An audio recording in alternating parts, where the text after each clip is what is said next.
Hello, I hope you're well. This is Sarah Lawrence at Mum on a Spiritual Journey. And this month I'm going to be talking about our personal energy and our personal energy bodies, which make up something that a lot of people talk about or speak about as our aura. So, what is personal energy? There is an aura.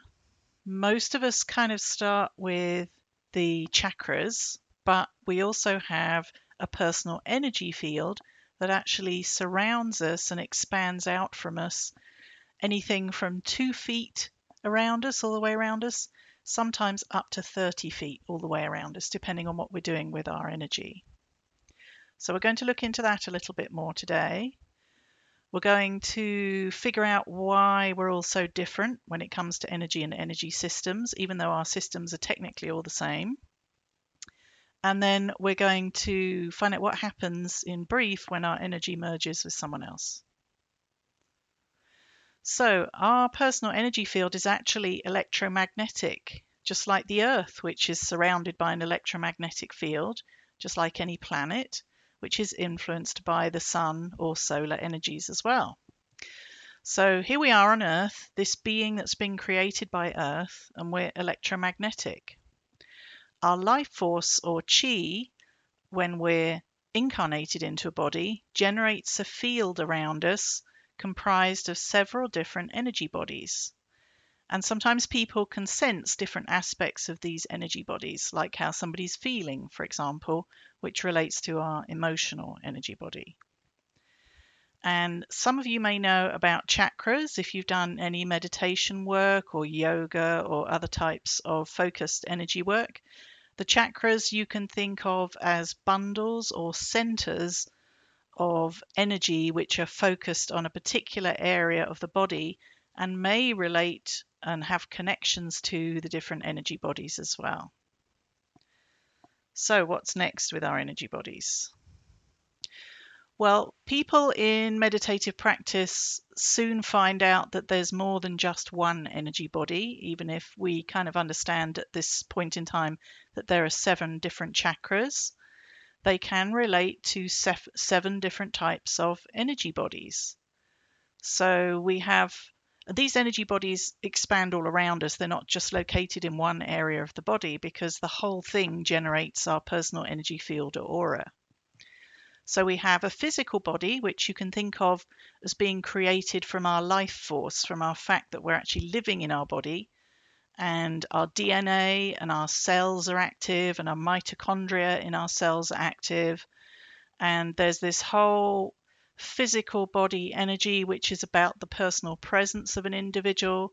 It can also be read for things like present life purpose, how the chakras run in the body, what life force channels are active, things like that. Then we have an astral body. Now, a lot of people are very keen on astral traveling, or at least trying to do it. I've been reasonably successful, but I'm such an in-body person that I prefer to do most of my meditation in the body rather than out of it. But the astral, also known as the emotional body, collects, stores and transmits all human emotions and desires. And so when we're born and we're incarnated, that's the first energy body that we begin to grow as humans incarnated here on planet Earth. Then we have the mental body, the mental energy body. What's that about? Well, you can think of it as under construction, because every time we think, every time we focus, every time we create, every time we have an idea, something might be happening in our mental energy body. We can create from our internal experience or from our collective or group experience of the whole of humanity. And we can also be affected in our mental body by thoughts from the collective or group of humanity, as well as our little family group or our tribe or our social behaviors and habits, or even our culture. So all of these things kind of build the mental body over time, and it is attached to the emotional body. So you can almost say that you are what you think, and you think what you are, or even you are what you feel, and you are what you think, and you are what you are. So there's a whole kind of energetic connection going on there. Then we've also, following that, we've got the causal body, which you can think of in one sense as the collective goodwill of your soul.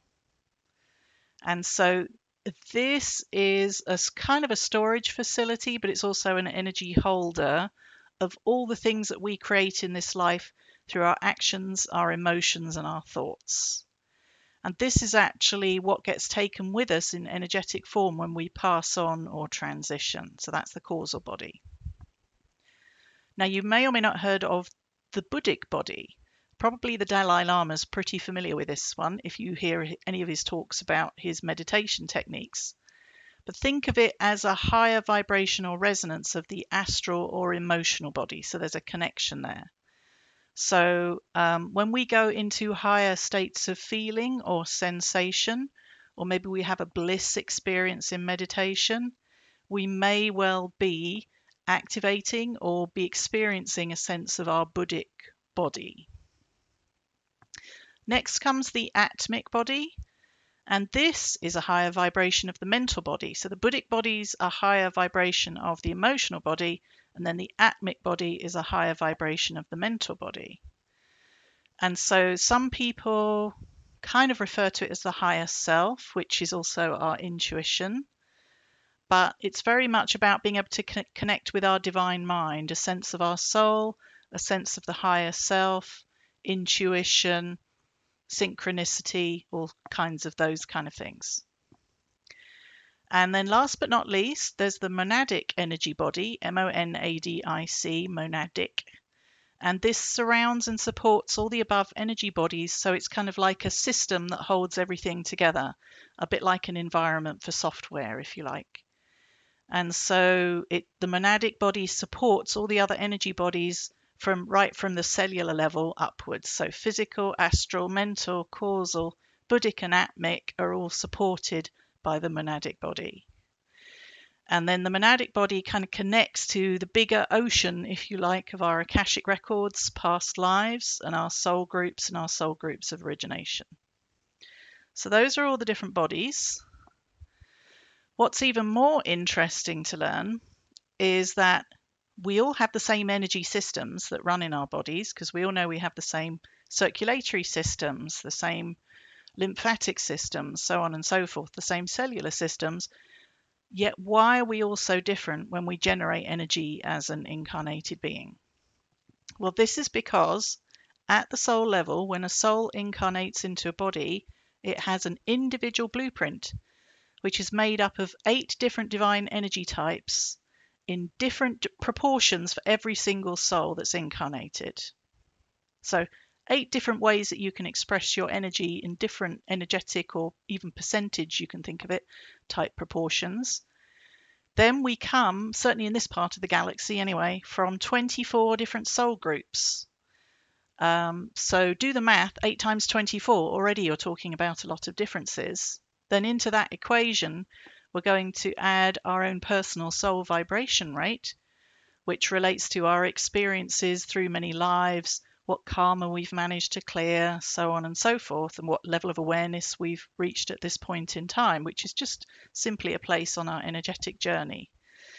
So that can be very different and affect the mix of how we represent our energies in the world.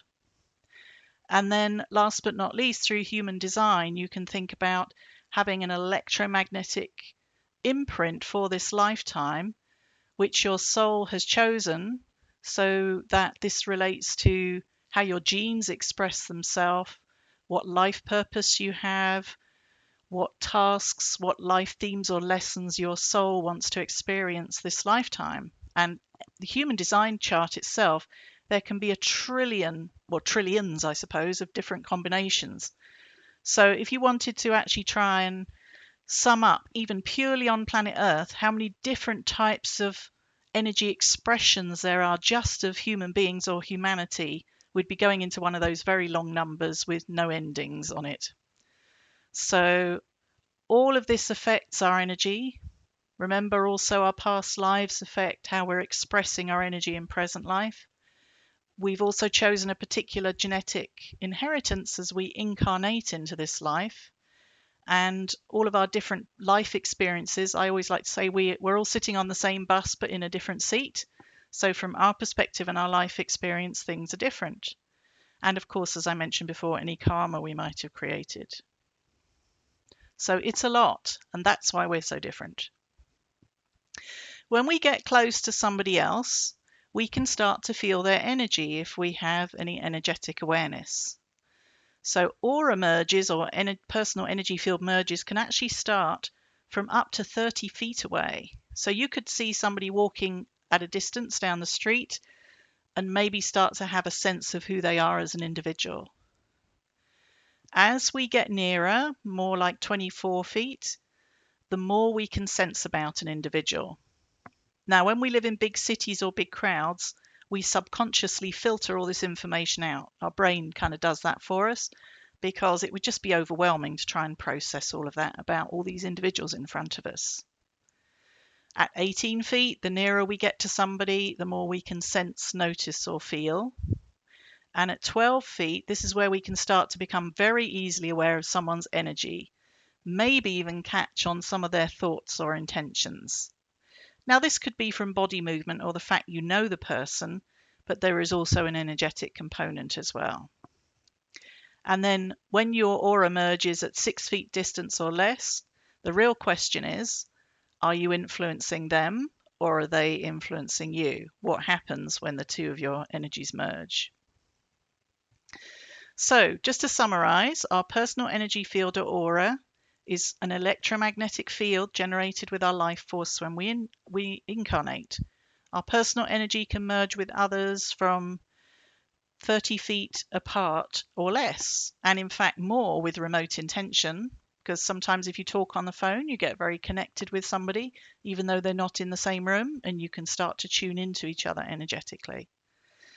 All of our individual personal energy fields or auras contribute to the collective energy field of humans, the Maya collective consciousness or matrix, if you like. So that means we're all totally unique, yet we're all connected. Okay, that's it for this month. I hope you enjoyed the broadcast. Feel free to look at my website at momonaspiritualjourney.com. That's MOM on a spiritualjourney.com. I'm an intuitive empowerment coach. You can find out more about the readings and coaching sessions I give. And if you want to know more about the courses I'm writing, you can message me there at the site too. Lots of light to everyone, and I hope you all experience very positive energy until I talk to you again and beyond.